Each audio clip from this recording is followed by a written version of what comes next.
Next speaker, I would like to invite Miki Gardosh.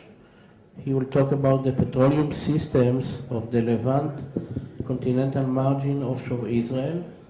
Dr. Miki Gardosh completed his BSc and MSc degrees in the History of Energy and Water Resources. Dr. Gardosh studied intensively the Levantine basin offshore Israel. His areas of research and interest are petroleum geology, basin analysis, and sequence stratigraphy. Miki? Thank you very much, and it's getting late, everybody's tired. I will use the technique that was suggested earlier. We'll talk fast and loud, so everybody will be on their toes. First, before starting, I would like to take the opportunity and thanks the organizers of this wonderful meeting, Stephen Avram, the father of this convention, and Itzik, the young and enthusiastic son. Without his energy, this thing would not have been coming. I would like to take off where Shimon left us and discuss further the petroleum systems of the Levant continental margin. And I wish I would know how to pass the slides here. Any suggestions from the previous talkers? In the pointer?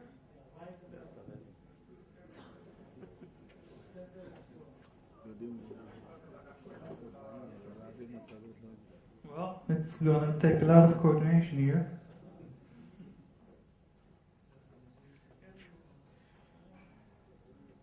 Well, we'll see where we're heading. Topics. First, a review of hydrocarbon occurrences in some of the major petroleum geologic elements of the area. Then, this is the first part of my talk, and then go a little bit more in depth and use the concept of petroleum systems to group together some of those fields and shows that are found in our offshore area and near offshore. And then some concluding remarks regarding other systems and future exploration challenges. This is the hydrocarbons occurrences that were discovered in our western part of Israel.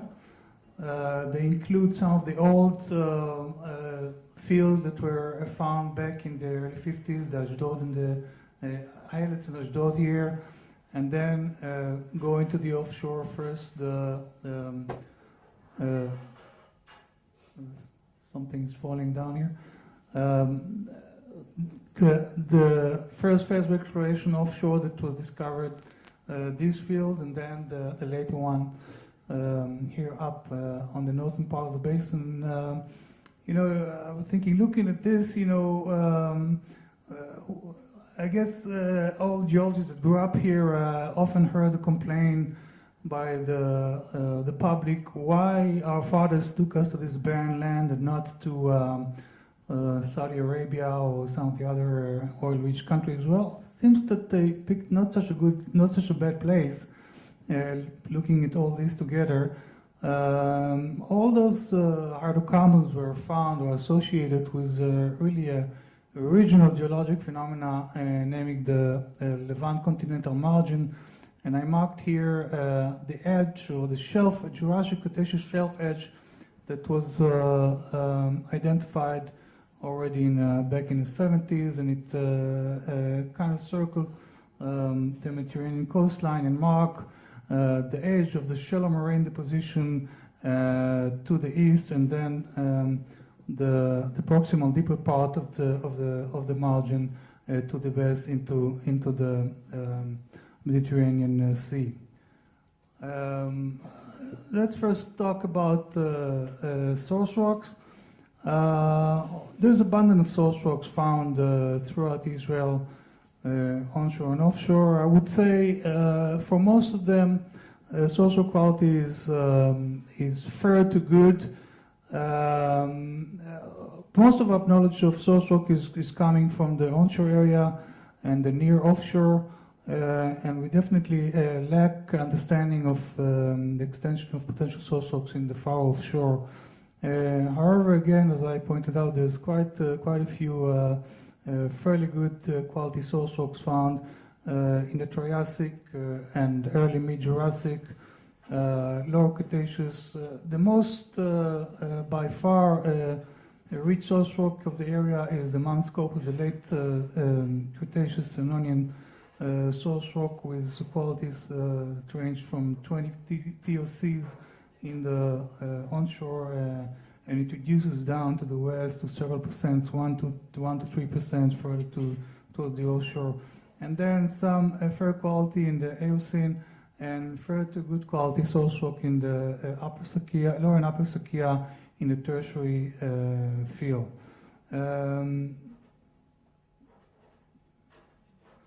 If we're talking about reservoir rocks, well, there are several groups of reservoirs we can discuss.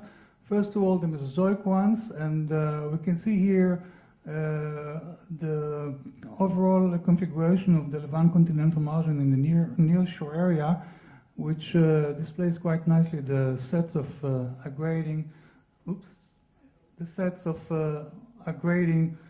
carbonate platforms, Mesozoic carbonate platforms, Jurassic and Cretaceous, that accumulates here near the shoreline, and then in front of them the prograding finer grain strata, which fills the basin of since the mid-Jurassic to Cretaceous, and then early to late Cretaceous age. The most distinct source rock intervals are here the low Cretaceous sands of the Chelitz group, shallow moraine sands, and carbonates of shelf edge origin. And then further in the offshore, we see the same low Cretaceous sands filling up deep marine turbidite lobes that are found further offshore, and then also probably gravity-controlled carbonate rocks, again found in deep offshore within the Jurassic section. Those are the main reservoirs that were so far identified. If we're going into the tertiary section, where we see much more variety of reservoir rocks, as drilling progressed throughout the last decade, we see more and more siliciclastic source rocks found within the shallow and deep marine basin. All of them are of deep marine turbidite origin, siliciclastic turbidite flows found in both confined and unconfined settings. Some of them we know very well, like the Yafo sands and the Tamar sand, which were recently discovered. And there appear to be many more sandy intervals, both in the older section, in the Oligocene, and also in the upper section of the early mid to late Miocene, as well as maybe within the Messinian and on top in the Pliocene. As far as structures are concerned, well, so far the most successful style of trapping is the Syrian arc. There's been a lot of debate before about the naming and terminology. Nevertheless, Syrian arc or folding of late Cretaceous to tertiary age is the most prominent and the most successful type of trap so far found. And I should add that there's another important structural element that was recently discovered in Lebanon and also in southern Lebanon, also in Israel, and these sets of normal faults of mid-Miocene age, which seems to control reservoir and field properties, and also may suggest another trapping mechanism up at least in the northern part of the basin. Here is quite an important results coming out from a compilation of all the wells that were drilled, including some of the newer wells. And this is the thermal gradient calculated from bottom hole temperature data, which shows us very nicely two thermal regimes. There's a relatively hot area here near the coastline, with temperatures ranging in a range of 20 to 30 degrees Celsius per kilometer. And there is a cooler area here in the far offshore where temperatures are considerably lower. Gradients are in the range of 10 to 15 degrees Celsius for 1 kilometer. This is a very important implication which to be studied further. We can discuss why this is occurring, and I think one of the main reasons would be crustal structure, the transition between the continental to intermediate or attenuated crust in the deep offshore. There are probably other factors such as the Messinian salt and the effect of the cool and thick tertiary sedimentary field which affect this picture. Again, this is quite an important result which needs to be studied more. Several years back, quite a few years back, I put together this model, a thermal maturation model for hydrocarbon generations. Curiously enough, it fits quite well the more recent results in terms of the parameters I use. What it shows us is where hydrocarbons can be generated in present times. And what we can see is the oil window which is defined as the mid-mature stage, somewhere around 0.7, 0.6 vitrinite reflectance, is being reached in around 4,000, 5,000 in the shallower part of the basin. And if you extend this line further to the west, you get the oil window in depth of about 6 to 7 kilometers in central part of the basin. This is again quite significant, has very important implications to the potential for oil generation within the basin. Another important issue to mention is the depth range where biogenic gas may be produced, may be generated. Taking into consideration the thermal gradients, it appears to be produced to depths of 3.5 kilometers in our days. Again, this is quite a significant result with important implication to the potential of biogenic gas generation. So this was kind of a review of where we stand now, what we know more or less about the general conditions. And I would like to proceed to the second part of the talk and try and group together all the fields and shows that I mentioned briefly before into several petroleum systems. And just to mention, petroleum system concept was developed back in the 90s within the oil industry. The idea is to group together different occurrences of oil and gas.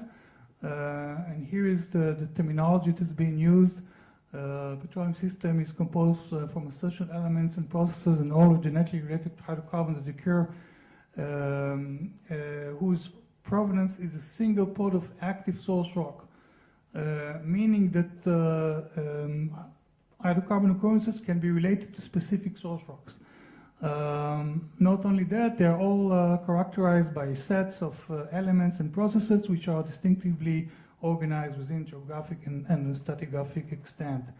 Well, unfortunately, for most of the oils and gases of our offshore and onshore area, we don't know exactly what the source rock. However, we more or less know what are the elements and processes, and we can try and use this concept to recognize different groups of hydrocarbons. Well, here's my suggestion. I suggest 4 different groups: the chellets, which I mentioned the earliest discovery, the Yam, the Tamar, and Jaffa petroleum systems. So let's go briefly and describe each one of them and highlight some of the issues that are concerned. Chellet's petroleum system is well known. It composes of oil of average quality. Source rock is probably mid-Jurassic limestone. Here we find it here, the Bonaire limestone reservoirs, the shallow marine Jurassic and carbonates, and lower Cretaceous sandstone, the trap style and Syrian arc. Well, this has been known since the mid-50s, extensively produced. Up till 17.5 million barrels of oil are produced from this type of system. It is found in the Ashdod area, in Chelet and Ashdod area in southern coastal plain, sorry. And I think one of the main issues is whether there are other types of Chelet's oils can be found along the Levant margin. I think it's about time to review this question more seriously. There's been abundance of wells being drilled, both north and south along the coastline, which were not successful. However, I think we should really review again this type of system and come with better answers why or whether it can be found, and if not why, in other areas. Next system is the Yam Petroleum. 5 minutes, okay, plenty of time. Yam Petroleum system is the second thermogenic system. It comprises also predominantly of light oil, very light oil, 44 to 47 API, and some gas. Source is unknown, possibly Triassic to lower Jurassic. Reservoirs, mid-Jurassic carbonates and lower Cretaceous siliciclastics of deep marine origin, gravity flows, turbidite sands, and turbidite carbonate breccias.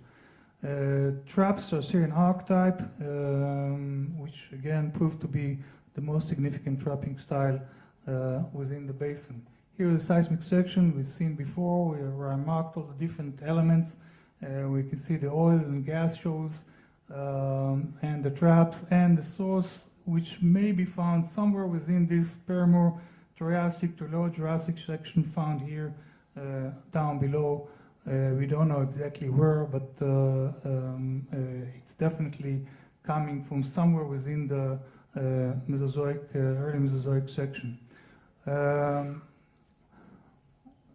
The reservoirs that were found to be most effective are mid-Jurassic carbonate limestones of Battonian age, and we can see one of these reservoir intervals within the Yam Yafo one. This one have produced very light oil in a rate of 4 to 400 barrels per day on production test. And in the Yam 2, the same interval produced about 800 barrels per day.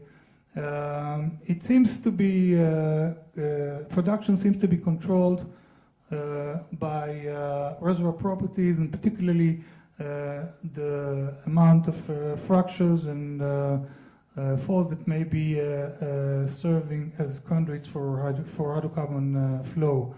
Here is the results coming from Adir Energy, showing a 3D Corinth cube with good indication for very well-developed fracture systems, which suggest that hydrocarbons can be indeed produced effectively from these reservoirs. Just summarizing some of the issues that may be of concern here or of interest. What is the source rock of the Yam oil? It's not been known. Time of generation and migration, of course, is of importance. And finally, can Yam oil be commercially produced in this and other types of, in other reservoirs or fields that are associated with this petroleum system? Moving on to the Yafa petroleum system, this is one of the two gas systems that I identify. We can see the variety of gas fields that are found in the southernmost part of the Israeli marine area. All those shows are related to one a layer of sand. This is the Yafo sand member. The hydrocarbons are dry, biogenic gas, predominantly methane, 99% methane. Source again is not known, presumably somewhere in the late tertiary section, either marls or subpropels that have been previously noted. The age of the reservoirs are a lower Pliocene. These are Yafo sand members ranging in thickness from 10 to 250 meters with very high porosity and permeability, very high quality source rock. Let's look at some of those reservoirs in more details, and we can see actually two types of reservoirs. There's these ones, the shallow, the flat ones that comprise fields like Noah and Or. And then there is this very conspicuous mounded sand bodies, and you can see a close-up of them with a very nice flat spot, comprising really amazing reservoirs with very, very successful production history.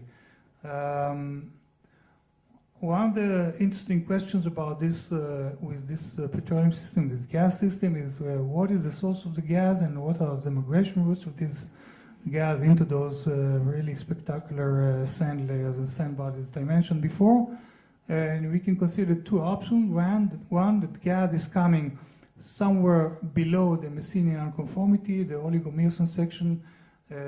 Maybe gas is being formed further down deep, and it's creeping down below the unconformity, below the evaporites, and then it pushes up and enters the lower Pliocene sands, where it can break through the evaporites. The other option is the gas is actually being produced within the lower Pliocene to Pleistocene section itself, and then it moves laterally into those reservoir rocks. There is some evidence for the effectiveness of gas production from within the Pleistocene section, and here is a section from Shatner, which I believe we'll show even later on. We can see a gas chimney from originating from within the Pleistocene section, suggesting that gas is indeed being produced. And this is important because it tells us that other accumulation of gas within this Pleistocene section may be found further to the north and further to the west within the basin, expanding the reaches of this petroleum system. The Tamar petroleum system, we will hear about it much more probably tomorrow. We see all the major fields that were found. Gas, again, is mostly biogenic, dry, a very high percentage of methane. Source is unknown, organic rich moles somewhere within the section, and maybe also subpropels reservoirs, upper Oligocene, and to lower Miocene Tamar type sands with very good porosity and permeability. Traps, again, Syrian hog, and here are some of the structures, the Tamar and the Dalit structures with the Tamar sands straddling along these structures, and we can look at details and we can see some of the nice anomalies, seismic anomalies associated with these reservoirs. Again, the question is, what is the source and what is the migration path of the Tamar gas? And I can point out to three possible sources. One is within the lower Miocene, organic rich layers found within lower Miocene, which are migrating laterally, filling the Tamar structures and similar structures. The other is older Oligocene layers, and for those of us who were in Barcelona, heard very interesting talk about the organic rich Oligocene layers found in the Nile Delta. Bringing this section as one of the most among the best candidates for the origin of the gas, offshore. And finally, maybe some contribution from thermogenic gas coming from below. Another important issue is what is the source and distribution of the Tamar sands? A very critical question, which is not clear to the community and to the explorers. Well, we know the Tamar sands up here in the Tamar area. More recently, we found these sands in the southern part of the basin, within the Shimshon 1 well drilled here and here, penetrating in this confined part of the huge submarine fan found in the southern part of the region. Upper Oligocene sands with fairly good reservoir properties and gas shows. Another sand of similar age, the lower Miocene Myra sands found onlapping the Myra High or the Jonah High. All this suggests that upper Oligocene to early lower Miocene sands are much more extensive and probably found throughout the offshore area of Israel. And you can explain this wide occurrence of sands only by a major supply throughout the African and Arabian plate, coming probably from elevated Arabo-Nubian shield structures that were exposed and were eroded, and huge amounts of sand were transported from these areas further to the southern part of the basin. So finally, almost the last slide, there are other systems, and as Shimon mentioned before, most likely other systems will be found, and I strongly believe there are thermogenic systems that will be discovered in the deeper part of the basin, coming from potential source rocks which may be either early Oligocene, Cenozoic, or somewhere within the Jurassic and Triassic section. Oils and gases may have probably migrated from these areas into structures further to the east, and hopefully more drilling by Noble and others would reveal such systems in the near future. To conclude, occurrence of various oil and gas fields indicate the Levant margin offshore and onshore Israel is a prolific hydrocarbon province, not as previously thought. Good news for all of us. Based on currently available information, I suggest 4 petroleum systems, 2 that are gas-prone, Yafo and Tamar, and 2 which are oil-prone. Various aspects of these systems are not sufficiently well understood, and as future scientific research and drilling activity will lead, no doubt, to improved definition and better understanding of this and other systems that hopefully may be found. Thank you.